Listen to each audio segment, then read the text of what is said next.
guys, welcome back to Sunday Life channel. Thank you so much guys for tuning in. I'm here to update you of what is going to happen on Generation The Legacy from the 1st to the 5th of June 2020. Guys, Tshidi is coming back and you better watch Generation this coming week.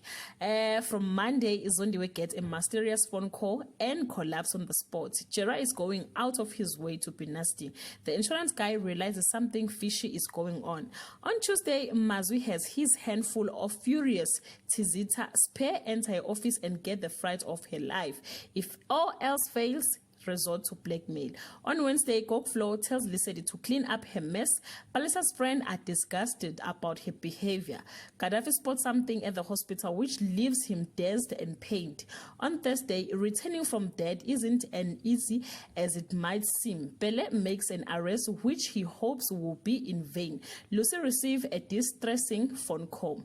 On Friday, Fikile finally gets what she wanted all along.